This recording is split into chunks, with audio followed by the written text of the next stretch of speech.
Welcome to Gunners Are Us, where we are positively Arsenal. And that we are.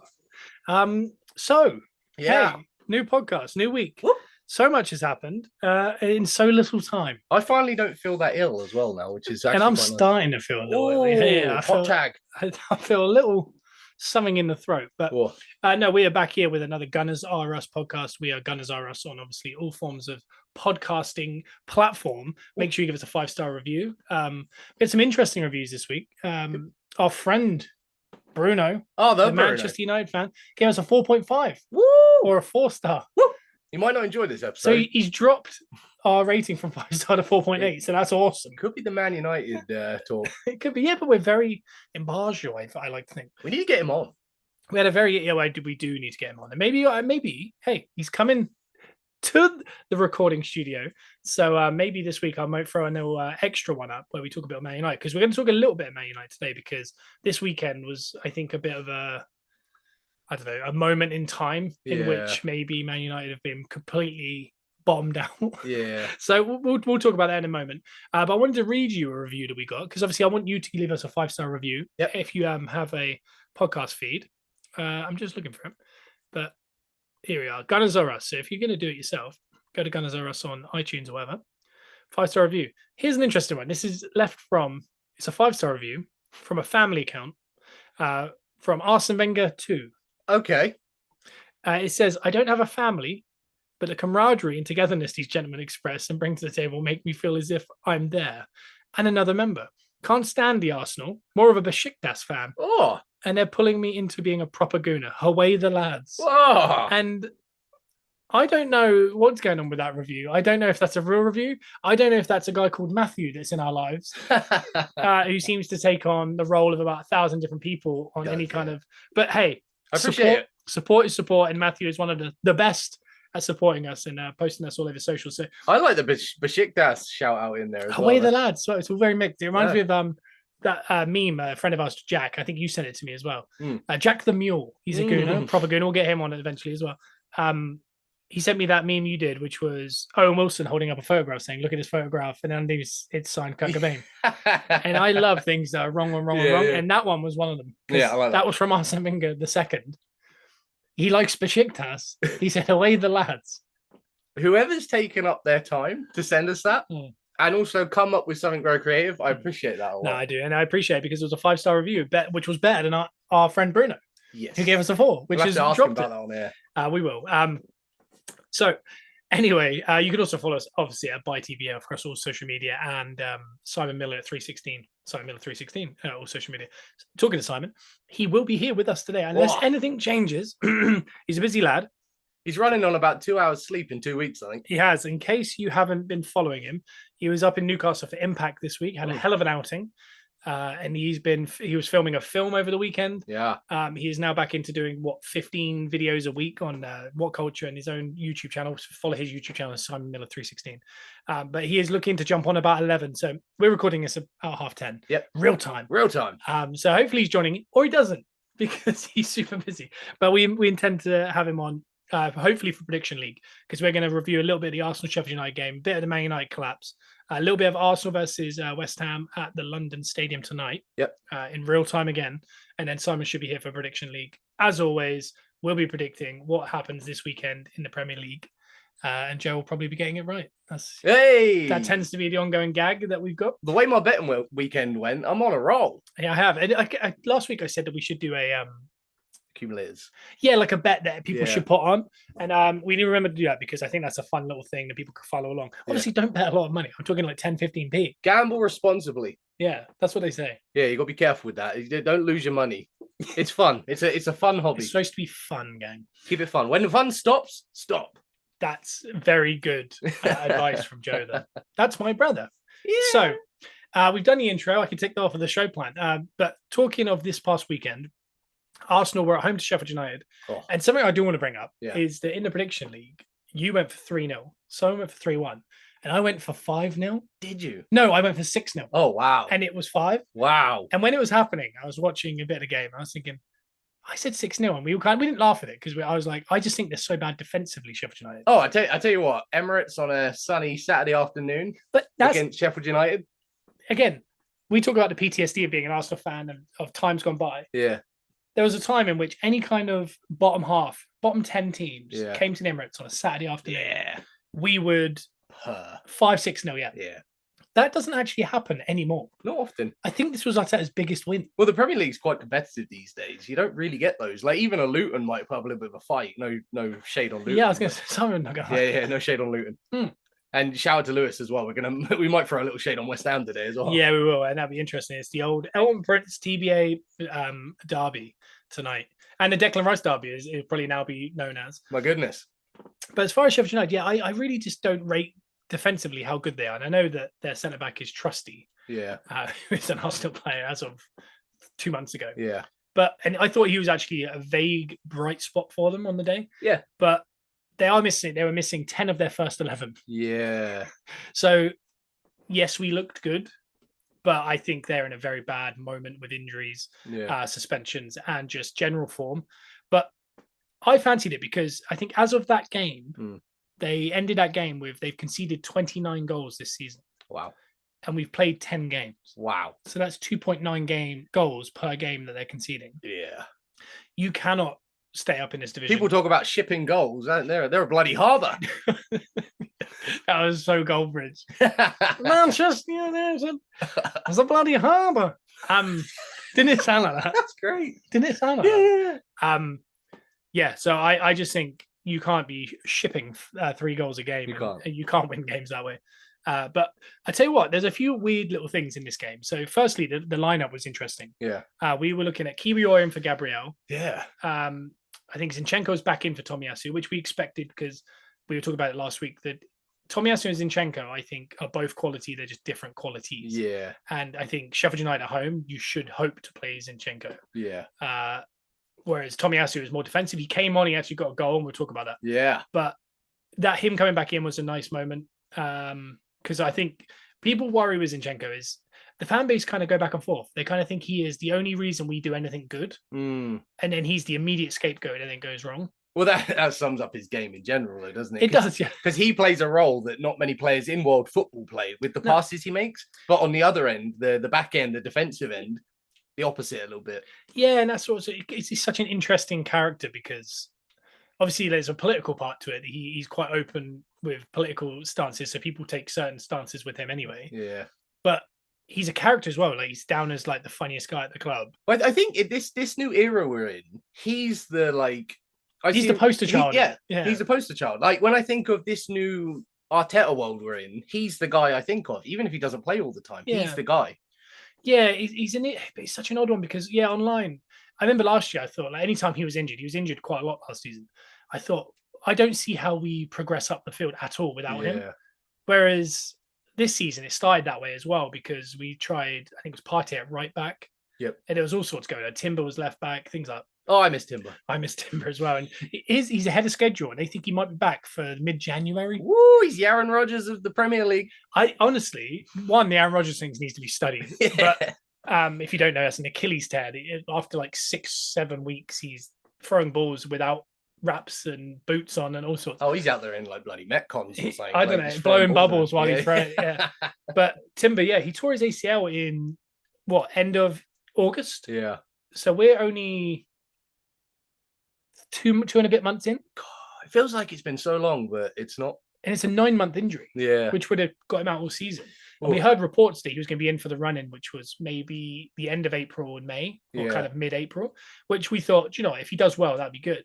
They're talking now that they think he could be back by late January, which would be such a moment because obviously the FA Cup starts for us in early January. Yeah. The Champions League knockouts, if we get through, obviously will start in late January, February. The Carabao Cup final, which we'll get onto in a sec, would be in mid-February. And at the back end of the season. And again, we were talking about this last night, but the fixtures, when you look at the fixtures for Arsenal at the end, the last 10 games, is a nightmare of a set of fixtures. So you need all hands on deck, essentially. Yeah. And I think we've seen this week that Arteta spoke about, he blocked a move for Kiwior in the summer. Okay. He's going to go on loan for Sevilla for the year. Wow. Which isn't, that sounds like a good move. Yeah. But we're down to, I think it's 7 defenders. Yeah. and that's without Timber. I like the fact we're in a position where we're worried about being down to 7 defenders. Yeah, but but again, most teams have 8. So Yeah. if you look at most teams, you'd have 2 in every position. But I like where the depth's at now. Like, I like Yeah. the fact that's a concern now. Well, I think it's just an interesting thought is that in January, everyone was expecting maybe a Tony or someone like that coming in. I think you could be looking at Mark Gay from Palace coming in Yeah. and bolstering, and then Timber coming back in January as well, potentially. And all of a sudden, you've got Tommy and Ben White, Kiwior and Zinchenko, Saliba and Gabriel, but then you'd have Gahey and the one that I haven't said off the top of my head, which I Timber. Oh, yeah. So you're looking at 8 again. Yeah. And it's 8, all 8 of them, you would be happy to start. World class. Yeah. And again, Kiwior proved that this week, where I think last year Kiwior was brought in stressful moments. So Saliba got injured, Kiwior had to play. Yeah. Zinchenko got injured, he had to play. And instantly, again, with the Zinchenko thing, when you're replacing Zinchenko, you're going to be held to the standard of Zinchenko. Yeah. That's awkward. And Kiwior, they say, could potentially be the best passer in the whole team. Yeah. Which we've heard before. And when he joined, I think he's the fastest player at the league. He's like he's one of the most athletic players in the league. Yeah, it's which we haven't really seen. And we know he's a good player. And again, this is a Sevilla team that we're going to loan him over signing Sergio Ramos. Yeah. So that's the level in which they're looking. Yeah. He's clearly a good player. And I think games like this is exactly the type of game that I want to see him play. Yeah. Because there's no stress on him. Yeah. We were all just excited that Gabriel got a rest. It wasn't Gabriel's been dropped. It was a Gabriel gets a rest. A good friend of ours wasn't happy about that for his fantasy team, though. No, and that, again, that does happen. And I think I said this also to a friend of ours about fantasy football. He's becoming Arteta's becoming Pep. Oh yeah. Where the roulette for fantasy football, you can't almost trust an Arsenal player in your team unless it's Saka. Yeah. Who he'll play even if he's got one leg missing at the time. But yeah, so Kiwior, I think he came in with less pressure and he showed his qualities. Yeah. And we knew what his qualities were, but last year I think it was just his first season with us. He came in only in moments where he was being judged. Oh, you can't throw him in at the deep end. You can't expect him to swim, you know. And when we talk about people that is holding to the level of Zinchenko, Tomiyasu has done it. Yeah, he has come in for Zinchenko, and people didn't go, "Oh, we're not going to be able to pass through the lines, etc." Yeah, he single-handedly came on the other day and ran through the lines. he might not cut through the lines like Zinchenko. He ran through the lines and literally opened up a Man City team on his own somehow. But on top of that, he's one of the best defenders in the league. Yeah, and he can play centre back, left back, right back. Apparently up front. I could talk about Tomiyasu all day. Yeah, I think he's a player that when he came in, we all thought, how does he not play every game? Yeah. And because of how good Ben White's been at right back, he hasn't got looking. Yeah. But he's become almost, and I genuinely believe, I love Zinchenko. I think he's an unreal football player. Yeah. I think the situation we're getting into now is where I want it, which is Zinchenko plays against teams that need unlocking. Yeah. Tomiyasu plays against teams that will unlock us. Yeah. So, Sheffield United at home, that's a Zinchenko game. Yep. Next, Newcastle away on Saturday, that's a Tomiyasu game. Yeah, for sure. Because you need to, protect the back first and then look to attack. And Tomiyasu's not a massive downgrade on as far as attacking from that position, but he's a downgrade on Zinchenko. Yeah. But as far as defending, it's just night and day from Zinchenko. Yeah. And that is not a slight on Zinchenko. I think he knows he's not the best defender. And I do think if Zinchenko stays with us another 5 years, that he potentially could become maybe a number 8, like a left 8. Oh, 100%. Yeah. And at a minute, we're missing a left 8. I think we're struggling to fill that void that was left by Xhaka. Yeah. Because I think Havertz is more of a 9 than an 8. Yeah. I think Rice should be a 6 every game. Yeah. Because of the party injuries and things like that. That left 8's kind of a void. And I think Vieira is a very good choice for it, especially when Martinez's playing ahead of him. Yeah. But it does seem like a bit of a hole. And Smith Rowe is good in the 8 role. He's better on the right side for some reason, which is Odegaard's position. Havertz as far as 8s is better on the right. Yeah. Vieira prefers the right. Yeah. So there's no real left 8. And I think Zinchenko being a left foot in the way he plays, and he is defensive minded, even though he's not necessarily the best. Yeah. I think that could be the future of him to keep him in the team. I think you're right. I don't know. I think there's something to play there, but I also do think Havertz might be a number 6, but we'll get to that on a different day. But the game was probably, we're going to remember it for a few things, and one of them being Eddie Nketiah's hat-trick. Wow. Yeah. And I think it was a good hat-trick as well. Solid. The last goal as well is his first goal outside the box. Yeah. In his career or something. Yeah. But again, that third goal doesn't happen without the other two because I think the confidence was building. Oh man, yeah, But the first goal was the one that I thought was the pick that was a punch. delicious. Yeah, Yeah. it was. Yeah, The other things in that game is there's a couple other cool moments where Vieira wins a penalty. Yep. As far as Arsenal are concerned, the penalty taker is based on just pure vibes. So whoever picks up the ball then decides who he wants to take it or something. the opposite of Chelsea the other week. Yeah. It reminds me of a teacher I had in school. Oh, okay. Mr. Sprake. Yeah, I know that name. Yeah, and he would just go side to side in his chair and just point at you. Okay. And then you had to talk. Oh. And I feel like that's how we do the penalties. Someone just picks up a ball and then goes side to side on the edge of the box and then goes, you take it. Okay, so the anxiety you gave me, like when you mentioned what he used to do at school, if he did that to me at school, I would melt in my chair. Yeah, I think everyone else did. And he had a glorious mustache. But that does feel like what he's doing. And I think Eddie said, the opportunity to become, I think, the third or fourth player ever to score 4 goals in a Premier League game. And he declined it because Vieira was about to have a baby with his partner. Wow. And thought he deserved it. That's where we're at. And also the camaraderie everyone showed with the Tomiyasu goal as well. It showed how happy everyone was. Like the vibes in the team at the minute, from the stands to the pitch, unreal. Yeah, it doesn't feel like anyone's a problem at the minute. Like everyone's kind of on board. Yeah. It feels like a cohesive unit. Yeah. Which is nice. And again, it doesn't mean we won't lose or anything like that. It just means that it feels like they're all willing to play for each other. Yeah. Which is something we haven't always had, especially we were talking last night, that the depth of this Arsenal team that we've been to in a negative fashion. Yeah. There was a game that I was explaining to you that I saw online, which was the City game at home just after COVID kind of time. Fans were coming back. Yeah. Half empty stadium or a quarter empty stadium. 3-0 down. Sane ran the ball into net after 30 minutes. Yeah. And just watching our players run around like headless chickens and just pure sadness around the club to see where they are now. And again, we're all in a world where we realize that Man City are probably going to win the league every year. Yeah. We're not all looking like this year's a bust if we don't win the league or anything like that. It's just you want to enjoy. And again, Spurs fans are dealing with this at the minute. If you enjoy the football, it makes it much nicer to just, accept that if you're 7th in the league, but the football's nice, at least you enjoy watching the games. We kind of always did that during the Emery ball era. Like we'd sit and watch games where it would be very dull, a lot of horseshoe passing. Wasn't much fun to watch.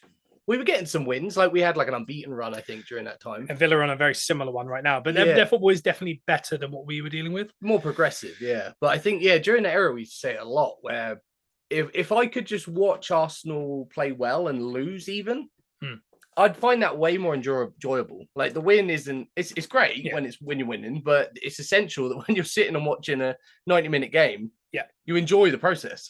Yeah, and again, especially in a world now where we know that the best case scenario is you come second. Yeah. So why would you want to, if you're going to win the league but play badly, you'd probably take it, wouldn't you? Oh, yeah. If someone said you're going to win the league this year, but you're going to hate watching it, you'd accept it for a year. Yeah. And then you'd be like, I'd rather come 5th and actually enjoy because at the end of the day, you win the league once a year. Yeah. And there's a moment in time where you'll be extremely happy. And then the new season will come around and you go, oh my God, I've got to watch that again. Yeah. So, in an ideal world, you want to play great football, but win the league. Yeah. It doesn't always happen. No. So as far as fans are concerned, we just want to see good football, which is a great segue. Yeah. And before I segue, because it is a good segue, Tomiyasu's goal he dedicated to his late mother who died a year ago. Oh, wow. So again, that was the game was an odd one. Someone described it as like a preseason friendly. Yeah. Sheffield United's XG was 0.02. Ooh. They had 2 shots on goal. One was from the halfway line. Wow. I've never seen a Premier League game, and this is genuine, that had so little threat from one team. Yeah. And I don't know if it was they were really bad, if we were just becoming, because I do think we're becoming this Man City type team that just kind of nullify games and it's really boring. Yeah. But we don't do it every week because like City do it every week. Yeah. One week we'll have a 2-2 draw and it's just chaos with Chelsea. Yeah. Then we'll just nullify a team. Then we'll go to Newcastle and get beaten 3-0 at City. But then we, have a 3-2 where we all scored all 3 goals in the 90th minute. Yeah. Against whoever we're playing next week, Burnley. Yeah. So we are a bit odd, but I feel like we're making our way towards that kind of nullify games, especially with the 4 centre-backs, which is what City have done. Yeah. Because while other teams are kind of a year behind or 3 years behind City and everyone's going inverted fullback, horseshoe football, final third stuff, we've moved into what City did last year to win the treble, which is the 4 centre-backs.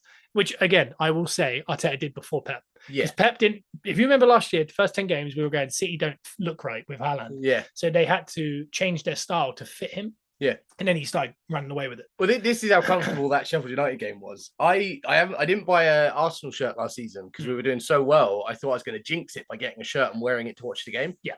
So this season, again, haven't bought an Arsenal shirt because I don't want to wear it and jinx the game. Last season, I wore an Arsenal shirt for one game. Yeah. It was a retro Arsenal goalkeeper top, and it was the European it, game against Lisbon. I think it was. Yeah, we went out. Right? We went out. So I haven't worn something since. I then forgot on Saturday when I was sat on the sofa wearing my my vintage Arsenal jumper that you got me. I completely forgot I was wearing it, and we went on to win that very comfortably. So I might have broken the jinx, and I can actually get an Arsenal shirt now. Well, full transparency. I have a lot of jinxes, don't I? So last year I had to drink Diet Coke out of a glass bottle, which cost me a lot of money throughout the season because a lot of games. It was very enjoyable though. But yeah, I would have one bottle in the first half, second in the other half. Yeah. And I couldn't stop because we didn't expect to do well last year. No. And then all of a sudden it went well. And I always wear this year's kit, like full kit. Full kit. No, just boots. the shirt. I wear the year's shirt. I buy a new shirt every year. Yeah. And I wear the shirt. But then last year I added Grandad, our late Grandad. He was a massive Arsenal fan. He has like an old, like a farmer's hat. Yeah. So I wear the hat. It's good luck. I got given a free scarf last year from Arsenal because my Leah Williamson shirt turned up late. Yep. Yeah. This is all very interesting. Yeah. Right? And so I wear the scarf, the hat, and the shirt, and I have to have a Diet Coke for each half. Yeah. There was a lot going on, and it did so well that I thought I have to carry on this year. And then this year, the first game of the season with the Community Shield. Yeah. I had all the stuff on, but I went with a Prime. We switched to Prime, yeah. There was no Diet Coke. Yeah. And I thought it's Arsenal's, maybe it will take us one step further. Well, I was specifically drinking the red bottle as well. Yeah. And then we won. So I thought, oh no, I have to go with Prime. Yeah.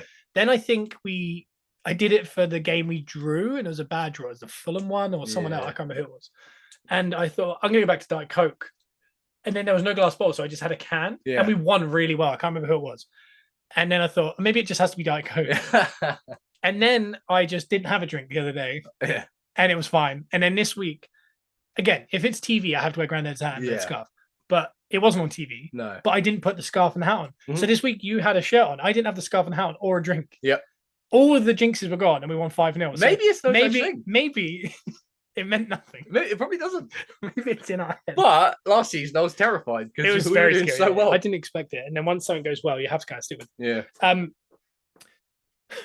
We're so far off of where we're I was. in the weeds, man. Anyway, you were talking about not enjoying your football. I want to talk about Man United's collapse. And I do think while we have Bruno here, I will probably put together a little, almost a Man United R Us. That'd be good. Oof. I'd like to listen. I'd listen to that. Yeah. Yeah. And again, if you're listening and you're just a Premier League fan, you're not an Arsenal fan, you just listen to 20 minutes of us talking about Arsenal. We're going to try and do more. I say this every week, more episodes that are maybe just Premier League based. Some are just Arsenal based. Some other teams based, and we're getting people. We do try not to throw too much shade on teams as well, because like Man United were one of our biggest rivals growing up, and then also Tottenham are doing so well. Like it's hard to look. Man United's very easy to throw shade on right now. Tottenham's very hard to throw shade on right now, but we've always got something nice to say about everyone. Yeah, and we're all here for positively football fans. We're all here for the same reason, Right. And while he's here, I think I will throw together a little pod where we'll talk more about it because I don't know enough about it. I think he's a man. He's deep in it. So he'll know a decent amount about the Glazers, Gary Neville, and what is wrong, Ralph Ragnick, and what he's been said, like the regurgitated footage of what he was saying was wrong 5 years ago, whatever it was, 3 years ago. Yeah. 2 years ago, even. I don't remember. But he'll have more information than I do.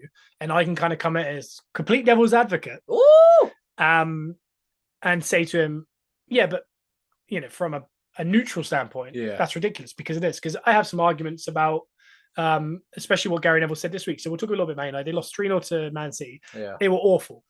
The first 20 minutes, I thought they could do something on the counter. Yeah. It just got nullified. And to think Man United, that game was almost identical to how Arsenal were 3 years ago. Just no clue. Crowd were just confused.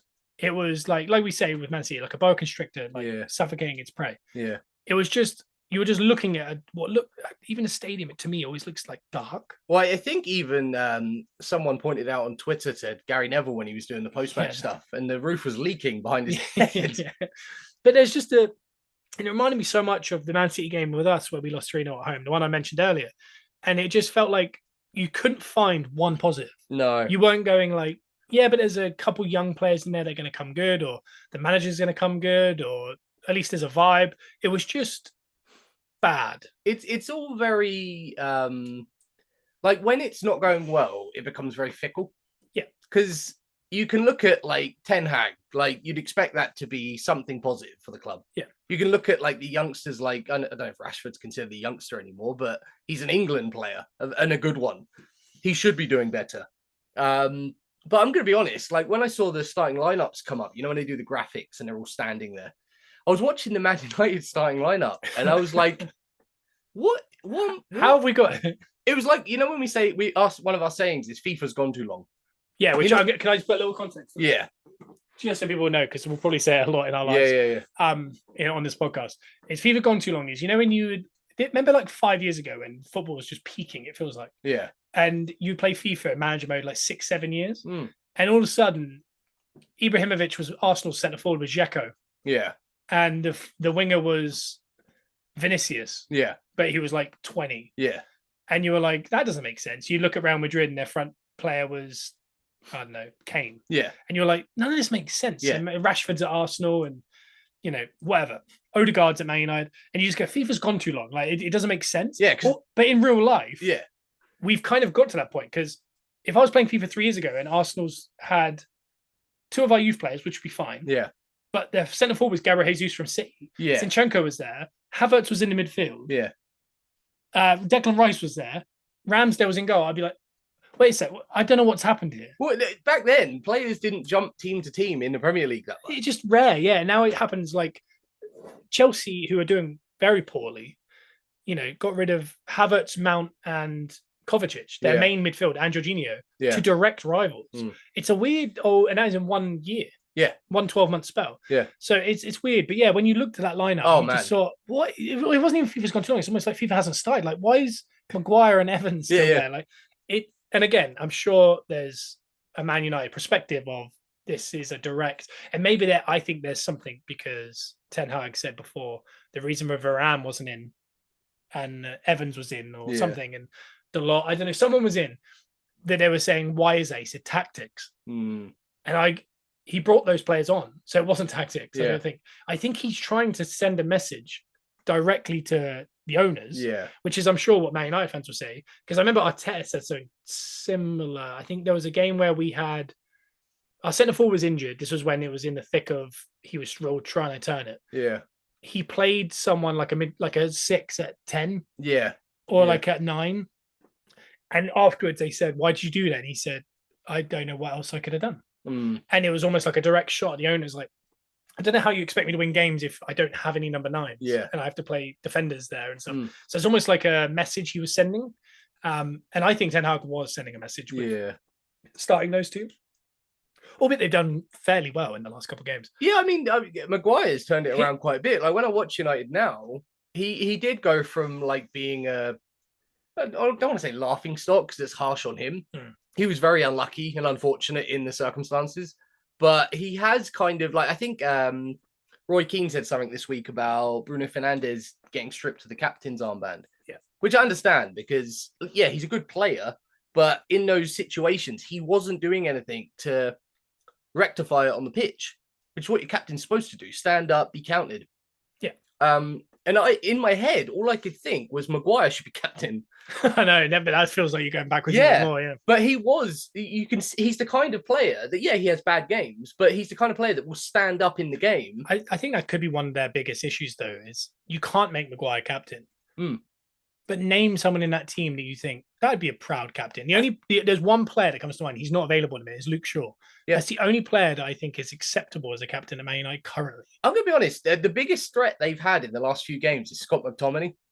Yeah, and he's at least, and again, I think people were so angry. Like McFred was a thing when the double pivot was him and Fred. Yeah. Which again, you watch what Fred's doing at Fenerbahce. He wasn't the problem. Yeah. what McTominay's like, their biggest threat. He's scoring a lot of goals. He does at Scotland level as well. Yeah. When you think of all that, they aren't the problem. And I think Man United fans, you live long enough to become the villain. I think it's the opposite.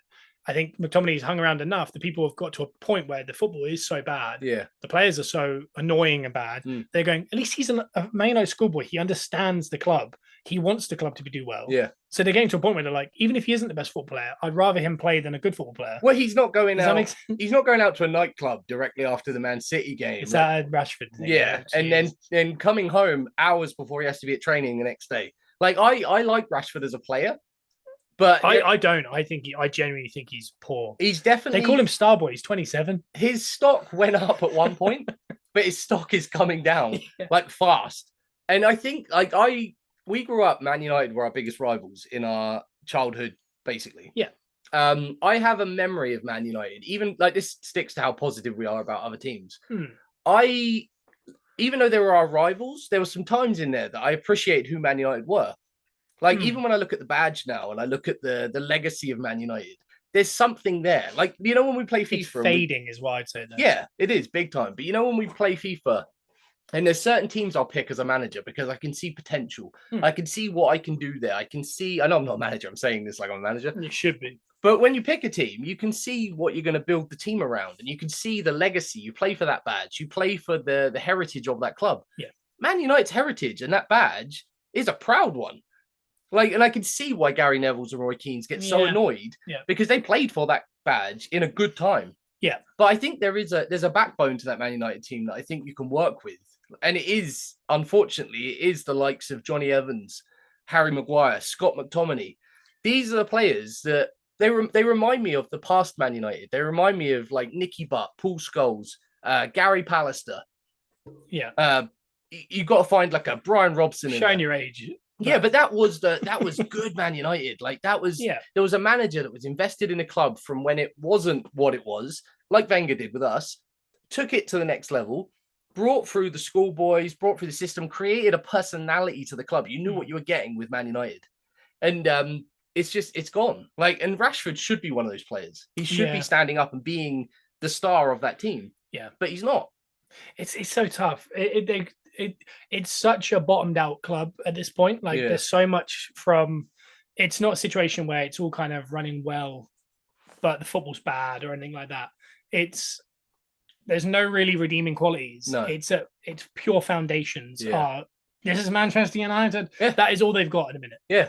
They have to build completely from the ground again. Yeah. And I think the first step is they do need some kind of manager or leader or owner or someone to come in and almost say, this is a massive rebuild. I know clubs say this, it's a 3-year rebuild. I don't think it's a 3-year rebuild. I think it's a long-term rebuild. Yeah. But if they're not careful, and this sounds really bad, the football is so bad. Like no one can tell me otherwise. The football is counter-attack, low league football. There's no identity. There's no identity. And teams like Chelsea, for example, there's an identity. They're just losing. Yeah. But that's going to come good. We can see that. The metrics tell me that's going to get good. Yeah. The Man United metrics are poor. The football is poor. The players' mentalities are poor. Yeah. The quality is poor. I think the manager's poor. I think the ownership is poor. It's so bad. And Arsenal and Tottenham have been in very similar situations recently. Yeah. Chelsea have been in not similar situations, but somewhat of a situation. Liverpool were before Klopp. Liverpool were getting there, yeah. But no, I don't think I've seen a team do this. It reminds me, and this sounds, because it's, again, Manchester United, we don't think it can happen. What Newcastle went through with Mike Ashley. Yeah. And they went down. Yeah. And I'm not saying Man United will go down, because we always say, you can't go down with that much quality. Yeah. But I mean, Newcastle went down with Michael Owen and Ben Arthur. Yeah. And all these guys. And guess what? The two players I just said, I would say are potentially better than most of the players in that Man United team currently. It can happen. And last year, I thought all season, I was like, they're so bad, but they're winning. Yeah. This year, they have won 4 games that they didn't deserve to, and that's the only 4 games. But they've also lost 4 games, which last year was less happening. Like the percentage is, when you look at that, of like, we're a quarter of the way through the season, they've lost pretty much half the games they've played. Yeah. If you do that all season, you're looking at 45, 50 points. Yeah. And give or take 5 or 6 points.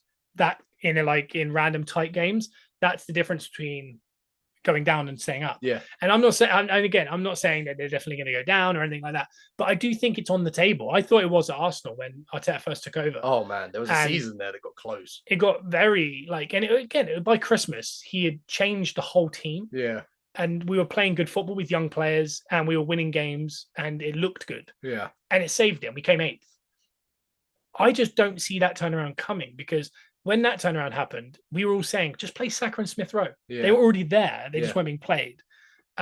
Whereas when you look at Man United now, you think they're not, I can't see that player that's going to change it all for them. And it's just all rotten through the core. But I think I will do a secondary podcast this week for Man United and the collapse of Man United.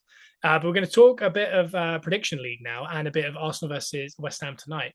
And I'm about to admit the Simon Miller timing into the group. Impeccable. So introducing to the podcast, Simon Miller. I don't know if he can hear us quite yet. Here he is. I can hear you just fine. How are we doing, guys? Hey. We spoke a little bit about the Sheffield United game, Simon. Mm-hmm. And we've talked a little bit about Man United's general collapse, which has been interesting. And a friend of mine who's a Man United fan is coming over to stay for a couple of days. And I'm tempted to get a secondary podcast out this week just about the collapse of Man United because he'll know more than me.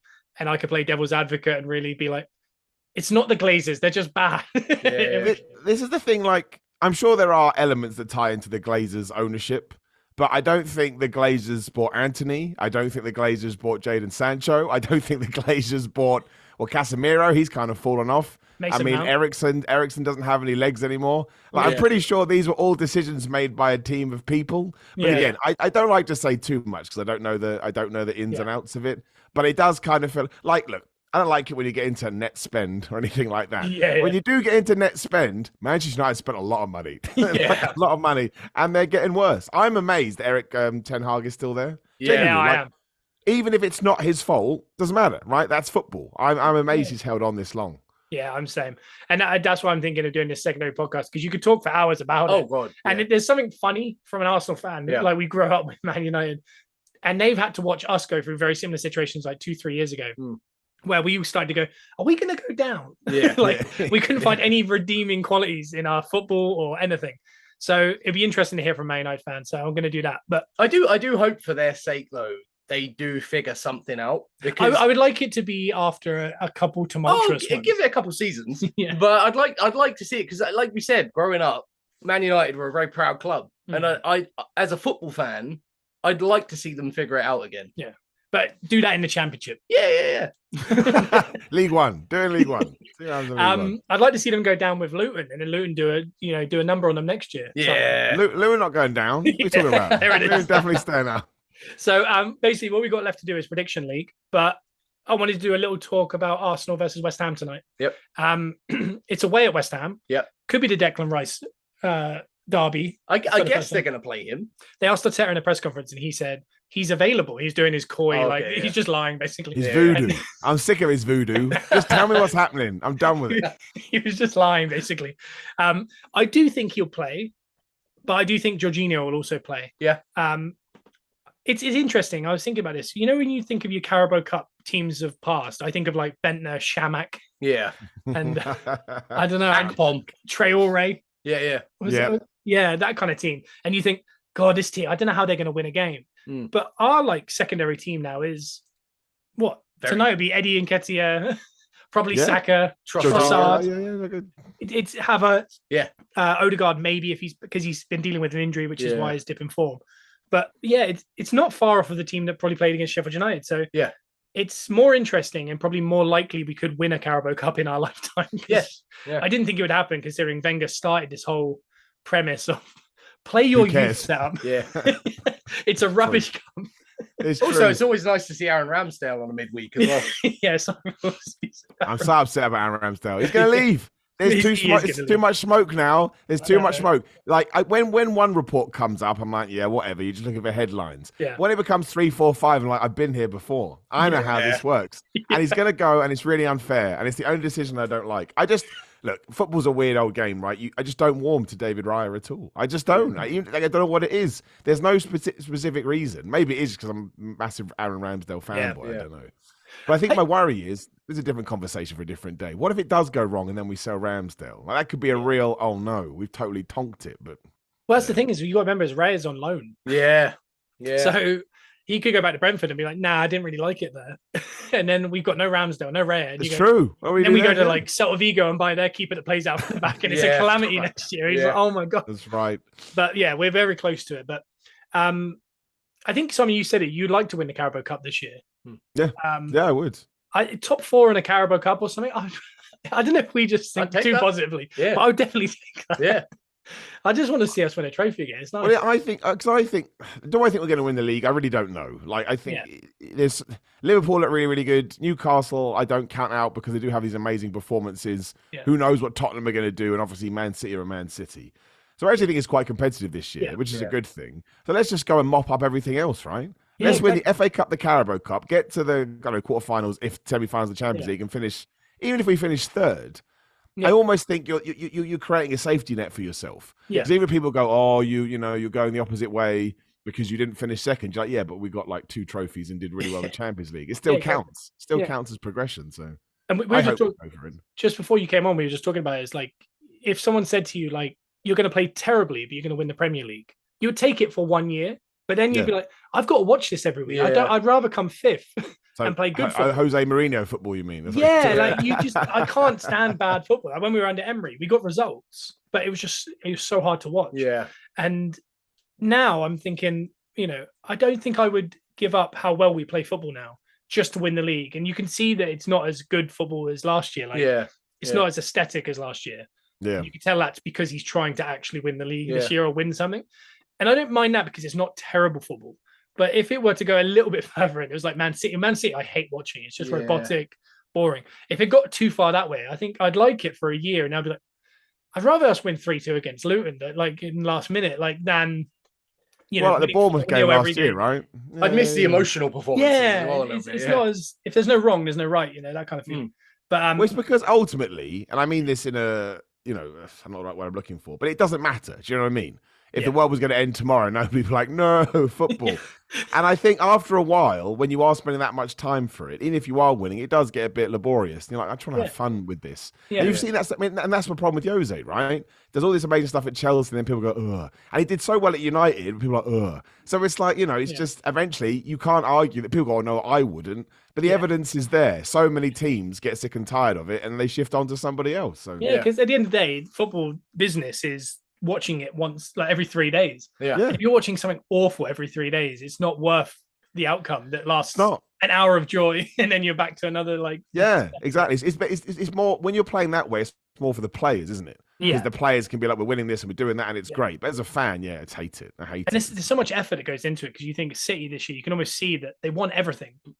To try and then go, let's do that all again, is like, I just did it on FIFA. I just won the quadruple. Yeah, you did, yeah. And I was like, I don't know if I want to play anymore. I can't really what I do. I've won. Again. I've done it. You can only win so much. Yeah, so there's a negative that comes with it. But as far as you got a prediction for tonight, I don't know. I'm excited about it. Like you said, we got the depth now that we can play what is technically, in quotations, our secondary team. Yeah. But you can still enjoy the game. Like, there was times in the past where these Carabao Cup games would come up, and like we said about the kind of players we play.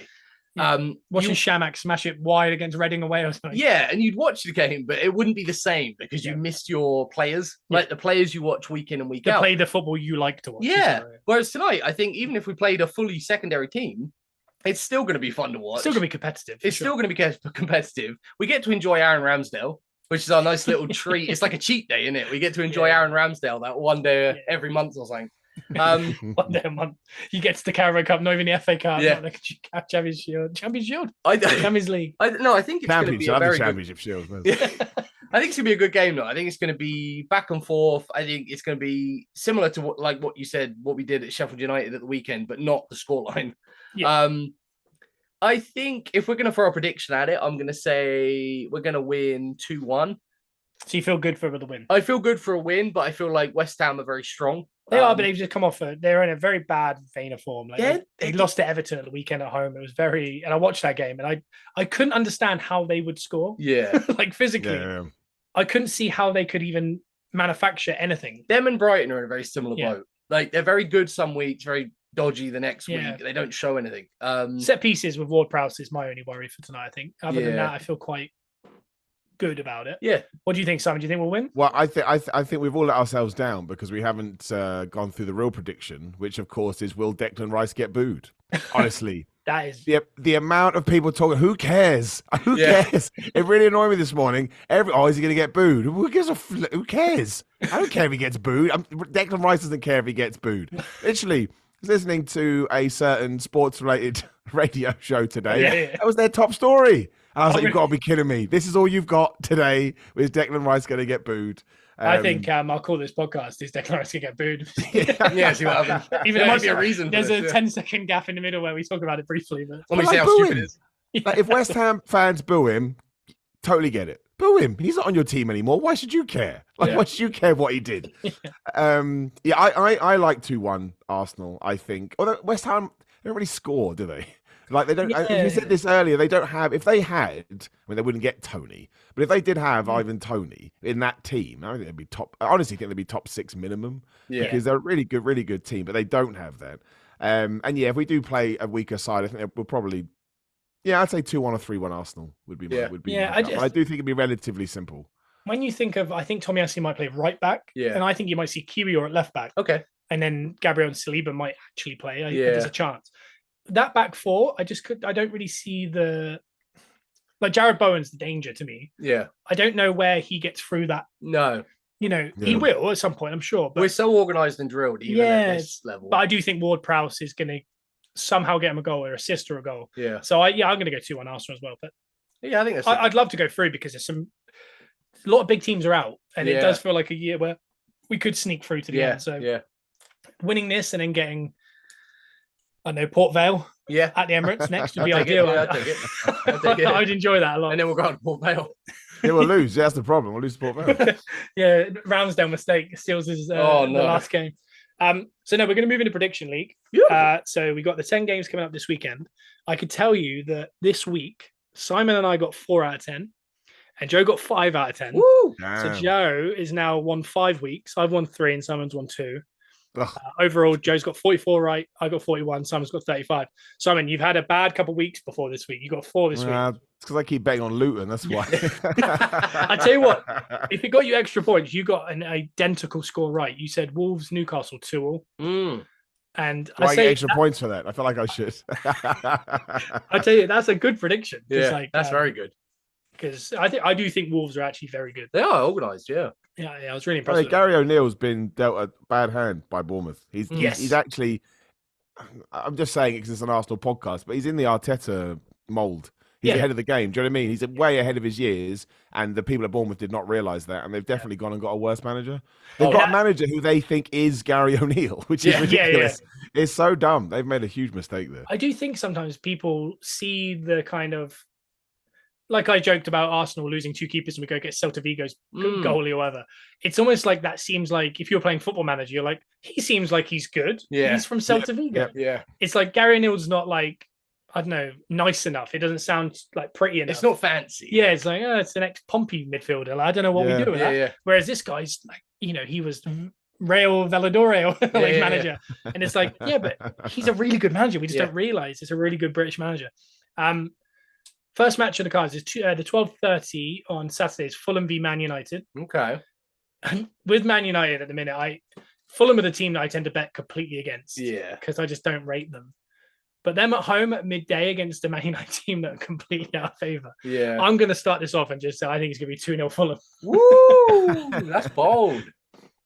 Yeah, I think this is an interesting one. Like you say, Fulham they haven't really shown much. I mean, I watched them the other day, and Willian seems to be their biggest threat. Which is the biggest worry. Yeah, but the way Man United are playing, I don't know. I saw glimmers, like we said earlier about the Man United Man City game. There was glimmers at the start where they showed a couple things, and I think Scott McTominay is their biggest threat right now. This feels like backhanded compliment. Everything you're saying feels Yeah. like you're being harsh, but No, you're not. Okay, so I'm gonna go Man United on this one. Okay. Because I feel like there is something to Man United, even though they are a mess right now. Fulham aren't showing enough, but I think Man United have enough in players like Scott McTominay to turn up. He got like multiple shots on goal in that game the other day. Good shots as well. And if he can do that against Man City, I think against Fulham, he can also do it more so. When you think of the results Man United have got this year, away Yeah. at Burnley, away at Sheffield United, this team seems to be their. Yeah. They're not playing well, but they're winning these games. So Yeah. it could be their wheelhouse. I think Man United come out this one with a 2-0. That's, Oof. Wow, that's a big call. I think so. I like that's more shocking than my Fulham 2. Yeah. What do you think, Si? So I'll finish the trifecta here. I think it's going to be a draw. Yeah. I think Man United are going to go. I think Ten Hag's going to go there. Going, I just can't lose. I cannot lose. Yeah. And really, getting a draw away to Fulham isn't that bad. Do you know, win at home, draw away is the old adage, even though it doesn't really work for them. So I think I don't think it's going to be a very attacking performance. I think he'll just put a bunch of people behind the ball. Be very boring. Fulham don't have much going forward, but I imagine they'll nick a goal. But yeah, I'm going to go 1-1. That's my Nice. gut Hello, feeling. that was the worst advert ever for Sky. Tune in on Saturday afternoon. It's going to be awful. It's going to be really boring. It's going to be an awful game. That's my other prediction. It's going to suck. It's going to suck real bad. We've got a London derby next in Brentford versus West Ham. Whoa. I personally, I like Brentford. I think Yeah. they've been a bit not themselves the last 5-6 weeks. But at Chelsea, that was exactly what I kind of expect from Brentford, which is Mbeumo and Wissa basically just double teaming everything and just scoring on the counter attack.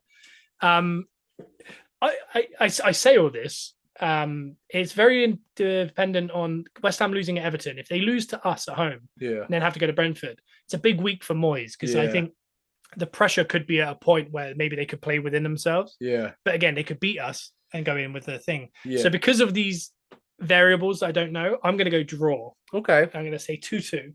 That's very fair. I think with the way both teams play, I think it could be a bit of a shootout. And Mbeumo and Whistle, like you say, Jensen, players like that could cause a problem. Yeah. But West Ham also have threats in Bowen and that. But I'd hate to see Moyes' head on the chopping block with this one. He's been on the chopping block like 5 times in this West Ham run. But I feel like he's kind of keeping them From being a team that just he's keeping them disappear. somewhat steady, kind of what he did with Man United in the early days of all this mess. we didn't realize. Yeah, he was doing all right. I think it's going to be. I'm going to go draw as well. I'm going to go 1-1. Okay. Yeah. This is really hard. I think this result depends on what happens later. Yeah. I think if West Ham have a good performance or a bad performance, is gonna leak into this. And Brentford beat Chelsea last week, didn't they? Yeah. Yeah. They actually didn't play that well, but Chelsea is so bad. It's just like, it doesn't. Yeah, Brentford haven't been themselves this year at all. No. All right. See, I'm going against the law of odds here. I'm going to go for a draw. Nice. That's ridiculous because now I've gone draw. When does that ever happen, really? I'm also going to predict exactly the same scoreline, 1-1. I just can't see it because again, West Ham can't score. Brentford aren't. It's not like they found their form. They just beat Chelsea because Chelsea made horrendous mistakes. So yeah, I think 1-1. Nice. Fair. The I'm next trying to game, get something more intelligent to say. I've got nothing, so I'm just going to start talking. I think some of these games, there's some bad ones in it. Yeah. This one particularly, I think, might be the worst of the bunch. Is Burnley at home to Palace, Okay. and Palace don't concede many unless they're up against real good opposition. Burnley don't score many. I think this is a 1-0 Palace away win. Yeah. I really am worried for Company. Yeah. I do think he's close to the end, which I don't think he should be because he is a good manager. I just It's don't that think classic, isn't it? Too much too soon, and you get screwed every time. Happens every time. Yeah. I just don't think that squad is good enough for the Premier League yet. No. And I think that's the same. I know I don't want to rip into Luton, but I do think the 3 teams that came up are unbelievable as far as championship goes, especially Burnley. Yeah. They destroyed it. But there's a massive jump. They had to make 2 or 3 good signings for Premier League standard people to solidify them up there. I think until then, they're going to struggle. And I just don't see it. And that's what's worrying me a little bit because I do think the 3 teams that came up will potentially go back down. Yeah. Hopefully Luton will be the ones that nick it and stay up and Bournemouth go down. But I noticed on fantasy football this week, like if you go into the form, like if you check form on like midfielders and stuff and attackers, there's a couple Luton players in there. that have jumped up in form. So there is potential for something there. Yeah. But as it goes for Burnley, I'd feel terrible for Company if he lost his job over this, because I think he is the heart of this. Because they're going to go back down, and you want a manager that's going to get them directly back up. Yeah, but build. And he is that manager who just did it. So it's like, just stay with it. Yeah. Because guess what? If they bring in Neil Warnock this week, they're still not going to be safe because that team is not good enough. So, but Burnley as a club is going in the right direction. It's just like you say, Simon, too much too soon. Yeah. I think Palace have shown a lot of good signs. I think this could be like a Palace 3-0. Whoa. I think Palace definitely have it in them, and this is the game to do it. Yeah, I like that. What do you think, Simon? Yeah, I think 1-0 Palace. Yeah. The thing that it's so weird with it. So with the relegated, the promoted clubs. I mean, Sheffield United are bad. They just are. I mean, if you're a Sheffield United fan, you're listening. I'm not saying that as a ha way. You're just not good enough for the Premier League, and it's not even your fault because your owner sold your 2 best players like a week before the transfer window ended. So what did you expect? Yeah.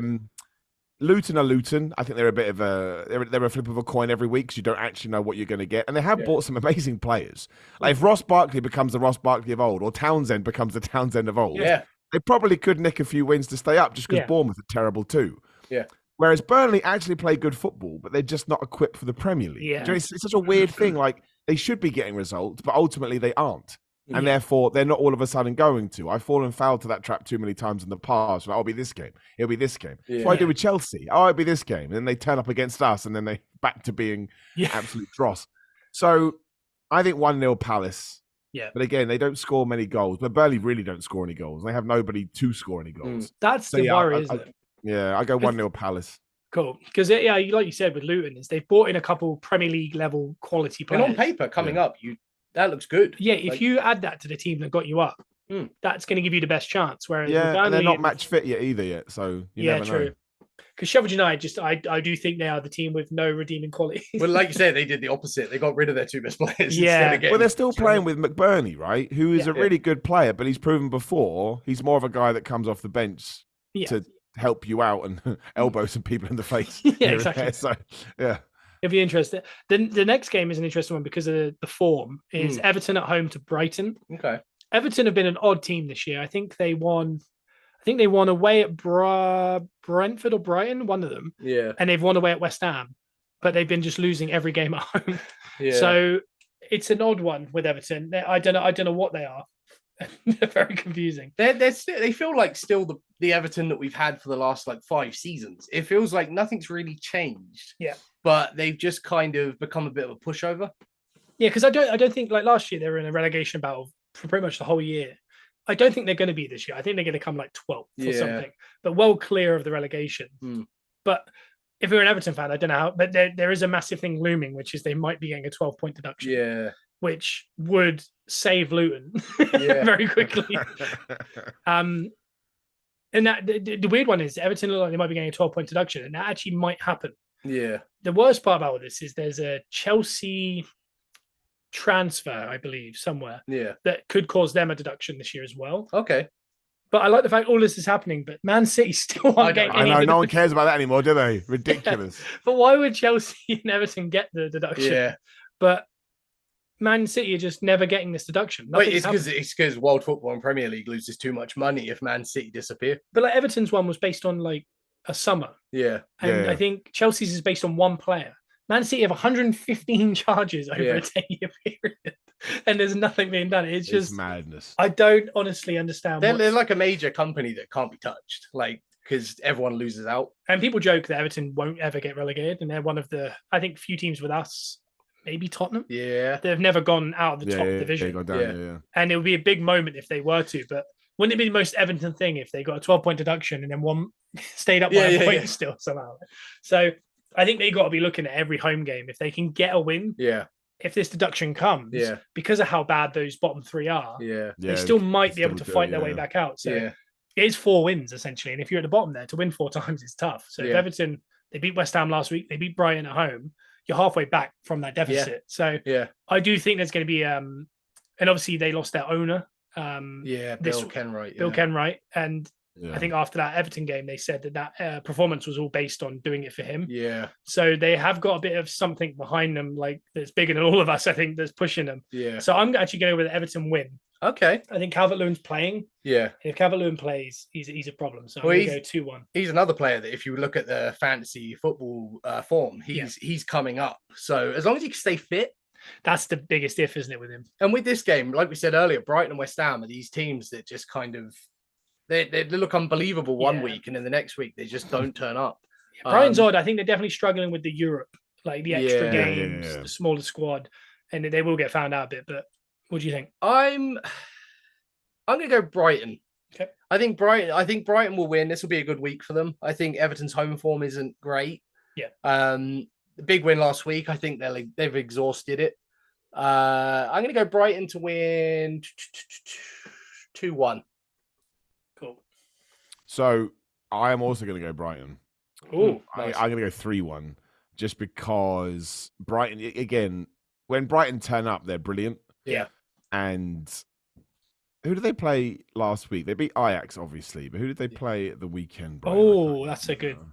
They drew with Fulham, yeah. So they drew with Fulham, and usually what Brighton do is they have a bad week and they all get the rest, and they come back and they're absolutely amazing. Yeah, and I do think Everton look better again, mostly because they have Calvert-Lewin playing, but it's just still rubbish at times. Yeah, I think if Brighton turn up and go 100 miles per hour like they do, I think they'll panic a bit, and I think they'll let in an early goal, and then I think Calvert-Lewin will score. But I think it'll be 3-1 Brighton. Yeah.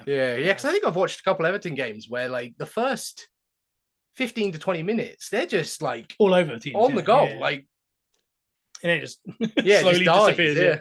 The next game is probably the least we need to talk about. Is Man City at home to an awful Bournemouth team. So I'm going to go 4-0 Man City. No, I'm going to go 3-0 Man City. I'm just going to throw it in there now. It's 3-0. This will be interesting because it'll be interesting to see if, like we said with Arteta and Pep, that galaxy brain. He drops Haaland because they've got the big Champions League game a couple of days later. Is this one of those games where he reshapes the team a little bit? Like, Ake's up front. You never know, and this could be a problem. Not a chance is how City losing that game. Do you know what I'm going to do here? No. What? Don't waste it. I appreciate it because you're ahead of us in the league. I'm going to play a little bit of devil's advocate. I pulled that out one time this week, and I'm going to go draw. Yeah, not a full win. I agree. No, I think it'll be a draw. I think they might struggle. What score? A score draw or nil?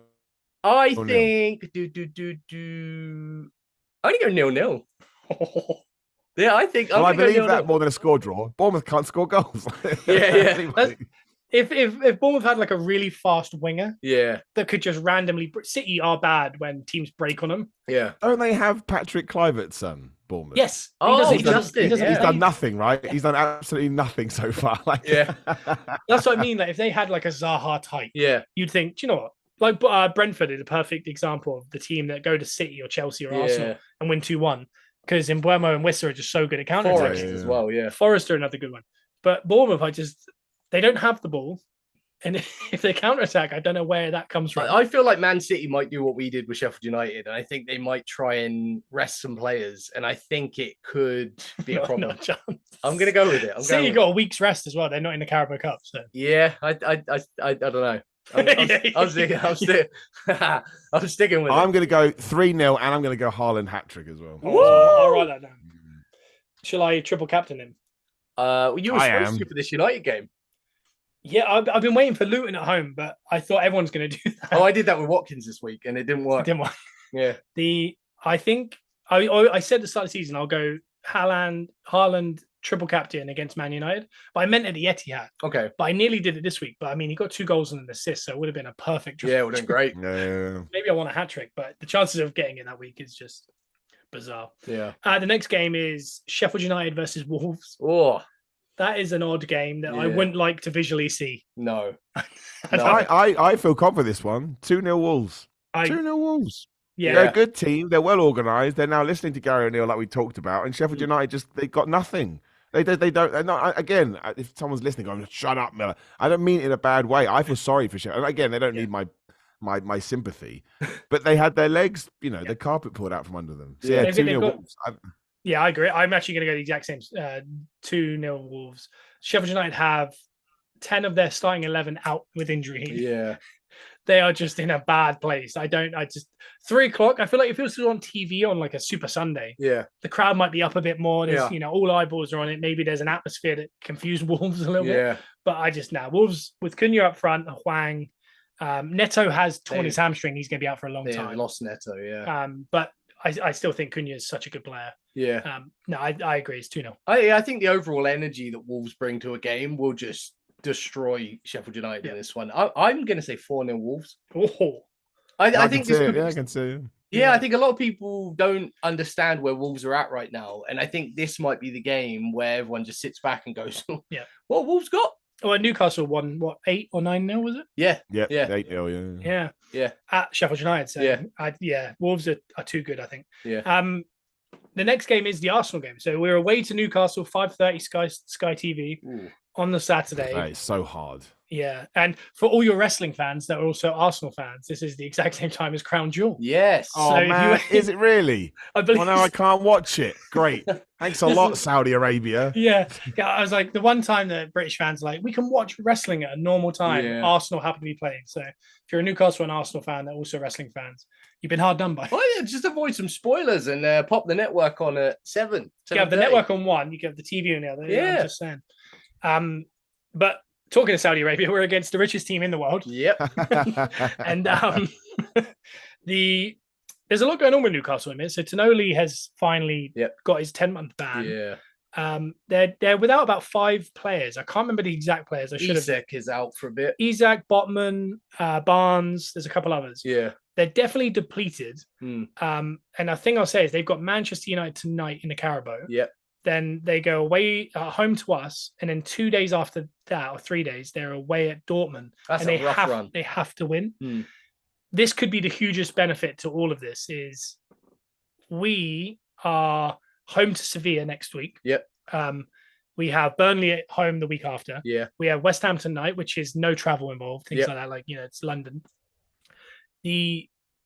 We have a nicer set of fixtures that we even got to rest players this past weekend, whereas they didn't. They were in that hard 2-2 draw with Wolves. And also tonight, probably we're going to rest a lot of the players. And they're having to go against Man United, and it's a cup they want to win. Yeah. We might, if we're ever going to beat Newcastle away this season, this might be the perfect weekend to do it. So I think all signs point to Arsenal having a chance. I do not like playing at St James's Park, especially under the lights. Like once that sun goes down, a winter evening.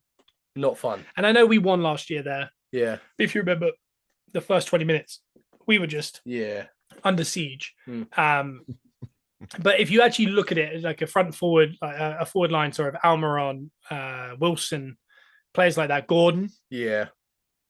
That shouldn't be a problem on paper for our defense. It shouldn't be, but Callum Wilson will go full Troy Deeney. Yeah, he will. And he'll just knock us off the ball. But they're going to have to rest some players because they've got injuries. They've got the big cup game tonight. They've got the Dortmund game, which is their most important game of the season. They might have to accept they have to rest some players. Yeah. We don't have to necessarily. No. So I'm going to go with a 2-1 Arsenal win. Woo! I'm going to be honest. This is up there with City away as one of my least favorite games that I just don't feel confident with. Especially with the atmosphere they bring now at St. James's. Yeah, but similar to when we played City and we got Rodri was out. Yeah. I feel very similar with the fact that they're missing 4 or 5 key players and they've got such big games coming up. If we're going to beat them ever, this is it. If we don't, I don't think we're ever going to beat them this year. So I'm going to go 2-1. I'm going to have to agree fully with you. I think it's going to be 2-1 Arsenal. Okay. It's a really hard one. Yeah. It is hard because the side of me thinks Newcastle's going to win. Yeah. But I won't bet on that because it's not how we do. We're positively Arsenal. If somebody put a gun to my head, my life was on the line, I think I'd probably go Newcastle. Yeah, I think if I'm betting money on it, I'll put it on Newcastle. Yeah, I just think they're so good at home, and I think even with injuries, I think they've got a good team spirit. Eddie Howe's very good at that, isn't he? Yeah. Instead, though, I'm going to go 3-2 Arsenal. I think it's going to. I think what you just said. I think they're going to go nuts, and then Arsenal are going to be like, "Well, we've got to go nuts." And then they're going to just start smashing them in. And Jesus is still going to be out, isn't he? That injury is going to. He's again. Arteta's just lying at this point. So he said it'll be a couple of weeks. Gabriel Jesus keeps just coming out and saying, "I'm fine." So no one really knows what's going on. Um, I'm going to go 3-2. I'm going to go 3-2. I don't know. I don't really know where the goals are going to come from. Yeah. And I don't mean that because we can't score. I mean, I couldn't actually I don't think Nketiah is going to smash in another hat trick or anything. Yeah. But he will have confidence. So if he plays, that will avoid him a lot. Yeah. And Jesus, I thought Jesus looked really good before he got injured. That was the best performance I've seen him had in ages. So even if he is back, I think you've got a couple there. Yeah, I'm going to go 3-2 Arsenal. I'm not confident at all, but I'm going with it anyway. I think it'll be a good watch as far as neutrals go. It'll be a great game, yeah. As far as an Arsenal fan, this is I just think of shirtless Geordies, loud atmosphere, our players panicking, looking at the ref when it goes over to VAR. This is my premonition. Just like, oh no, what's happening? But we'll move on to Forest at home to Villa. Okay. Villa are just in some patch of form. This is just 3-1 Villa. 3-1 Villa. Woo! Right there. Boom. Boom. Heck yeah. Forest will score because they're good at home, but Villa haven't hit Villa will hit the wall eventually, but they're not there yet. Mostly Villa hit their wall in Europe. That's what happens. Because Emery's just like, I know how to win this. Don't worry. It's a secondary European competition. Don't worry about it. But look, Nottingham Forest, they're not going to go down, but they're not going to do much of anything this year because you can just tell from the team. I think eventually Hudson-Odoi is going to get really good for them, but I think he's kind of out of his element at the moment. So I think Villa will smash them 3-1, and they'll just continue on being really good. This is an odd one as well because it's like it's a 2:00 on a Sunday. Is it on TV? It's on TV. That's fun. Yeah, so I'm trying to put my head into watching that game at 2:00 on a Sunday and be like, will that Forest crowd be up? Like, how is it going to? And I feel like I've watched Forest last year a lot, play those types of games against, especially teams like Spurs. Yeah. And I've thought they might do one here. Yeah. And then just penalty in after 30 minutes, they go 1-0 down, then they go 2-0 down. And you think, it's just one of those games. And so my head is telling me exactly the same as 3-1 Villa. Yeah. But I'm going to go 1-1 draw. Okay. If someone were to listen to this, it's like the last one. So I was like, if it was a gun to my head, Newcastle are definitely going to win. So I'm going to go 3-2 Arsenal. And then I've just gone, my head's telling me Simon's right. There's Villa no gun. There's no gun. Look, I'm free and easy here. That's all right. Yeah, I think this is going to be back and forth. I think watching it visually, it's going to be up one end, up the other end, up one end, up the other end. But I think Villa will be too much, and I think they will get a few goals. And I'm going to agree with Simon, 3-1 Villa. I think if I was realistic, I think that's exactly what I'd go. But it's got to be interesting for the game. You've played. You got to try and win the predictions. Yeah, that's the thing is we've gone very similar. So we have. Yeah. Pick it. Here's the game of the weekend. This is Luton at home, 4:00 Super Sunday against Liverpool. Ooh. This could be an absolute mess, or it could be one of the best nights ever. Yeah. So we talked about this before the league started, and it was all like big teams come to Kenilworth Road and don't know what to do. That hasn't happened. Instead, what's happened is big teams have turned up and went, all right, so they're pathetic. Let's just crush them like bugs. It's actually kind of given them confidence. They're like, oh, wow, they don't even have light to the changing room. Fine, they're crap. We'll just kill them. I'm gonna break my streak here. Luton are not gonna win this game. They're just not. They're just not going to win this game. They may be able to get a draw, and that would be considered a result of the season. It depends. I don't think Andros Townsend is up to that. Andros Townsend is one guy. We've seen him do it against City, right, in the past when he played for Palace. He can actually undo big teams, he really can. But there's no way after sitting on the bench for 2 weeks, because he has to, because again, he's still catching up, that even if he starts, he's also going to be... I really like Andros Townsend. I always have. I always thought he was an underrated player, just so injury prone. Yeah. I think Liverpool are going to win. I'm going to put that down as Liverpool going to win. But I also think this is going to be 4-0. I think it's going to be... Because here's the thing. Let's say Luton do get a goal. Let's say, I don't know, Adebayo or... Who's the other striker? Morris. Let's say one of them just gets a goal, which could happen. Yeah. I've seen what Liverpool do this year. They get really mad. Klopp gets really pissed off. And then they just throw everybody at it. And I can't remember. I always forget Luton's. Luton did get that player from the Championship. He's a European defender. He's pretty good, but he needs a season in the Premier League to understand how Premier League works. He's come from... Who the hell did he come from? Like a Millwall or somebody. It wasn't. Millwall, okay. But it's a club like that. But you actually watch him and you're like, oh, this is pretty good. In fact, when you guys are talking, I go find his name. But he needs the experience, which he doesn't have. Yeah. So again, if it's not 4-0, it'll be 4-1. And the one goal that Luton score will be the catalyst of death. Of course, it will just absolutely ruin them. I'm trying to think, who has come? Is this the biggest team that's come to Luton? I know Chelsea have. Yeah, West Ham, Chelsea, and Villa have all been there, haven't And they? Or Wolves was Villa at? I Villa can't was a remember. Villa Park. Yeah. So Chelsea would be the biggest team. Yeah, Chelsea. Yeah. And So we haven't had they- a Man City yet, have we? And Chelsea did not. Was that at Stamford Bridge? I don't remember. They've definitely. I remember Chelsea winning, but I can't remember where it was. Yeah, I remember the Chelsea game was a real eye opener because Chelsea played really badly and they still beat them with no effort whatsoever. Yeah. I remember watching it going, this Chelsea team are not good. And then Sterling just remembered he could play a bit of football and just he didn't even try. He just ran through the middle of them and scored. He was like, all right, yeah, okay. And I just think, look, it could happen, of course. But now that I know I'm that far behind in the predictions league, it's like, no, I gotta. Yeah, so far I got to be honest. I've got to be honest. To Luton, we've had Tottenham who won 1-0, Burnley who won 2-1, West Ham who won 2-1, Chelsea was at Stamford Bridge, they won 3-0. That's it. Wolves. So just Wolves. So this is the first real force. Yeah, that's force. come in. And Tottenham, that first 20 minutes when I was watching it, I just thought this could be 6 already. And they just were so slack in front of goal. Yeah. That's what worries me, that I thought Luton or Sheffield United are going to get smashed a couple times this season. And there's a couple teams that I kind of picked out. And I thought for Luton particularly, I thought Liverpool would be a big problem. Yeah. Because they're just so clinical in the way in which they do things. And they don't really... With Arsenal and City, we'll go 2-0 up, 3-0 up. We'll keep the ball for 20 minutes. It just slows down. There's no reason to just... We'll slowly win 4-0, but we won't necessarily go all out attack. Whereas Salah will just keep running at the He'll goal. keep going, yeah. It was Mads Anderson is the, okay. the player they bought. But I was out and about last weekend, and he doesn't seem to have played, so he must be injured, and I didn't realise that. Oh, okay. So if he's not playing either, they're totally boned. So,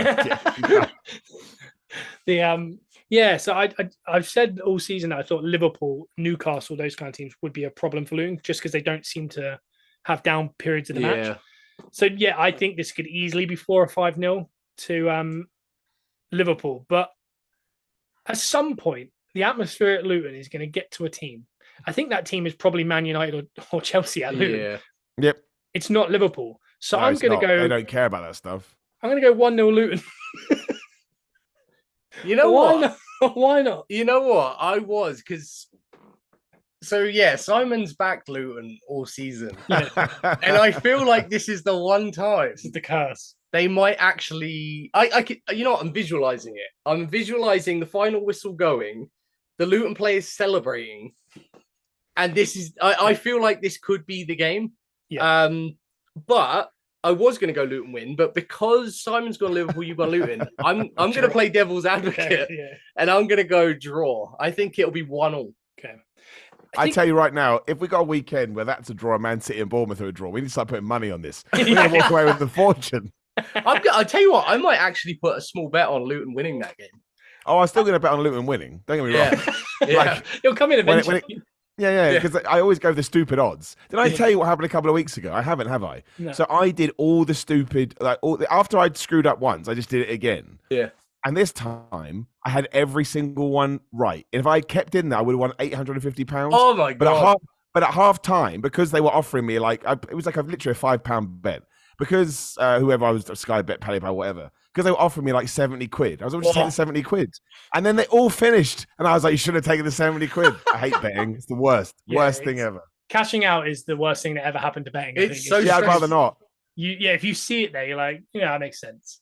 But if it was never there, you just walk away and be like, I know. Oh God. 850 quid. I could have just gone onto the streets, thrown it around. I had one like that the other night where the cash out wasn't happening. It kept suspending, and all of it was going my way. It got to like 80 something minutes. Stressed me out so much. And then it finally popped up randomly. I was waiting to go to bed as well. So I was like on the edge of my seat, like, come on. And it gave me like £11 to cash out on. I was like, cool. Okay, £11. Why not? Like, because the cash out wasn't coming up. If I'd left it, you said I should have just gone to bed and forgotten about it. Yeah, would have won 180 quid. It all came in. And nuts. Honestly, the cash out is the worst thing, just because it lures you into not trusting yourself. Yeah. The last game this week is Spurs v Chelsea. Mm-hmm. God, I hope this is the week that Chelsea figure it out. Yeah. But I'm gonna be honest, I haven't been that impressed with Spurs at home, particularly. Yeah. They beat Fulham in the last one. I think it was 2-1 in the end. They beat Man United very convincingly 3-1. But every time Sheffield United were 1-0 up on 95 minutes at Spurs. Yeah. and then lost 2-1. Yeah. But I don't know. The crowd. I've got this image of maybe the crowd kind of booing and getting a bit frustrated. It's getting lesser like that because of the Ange effect. Yeah. But I don't know. It could be a tight. I'm going to go straight. I think it's a 2-2 draw.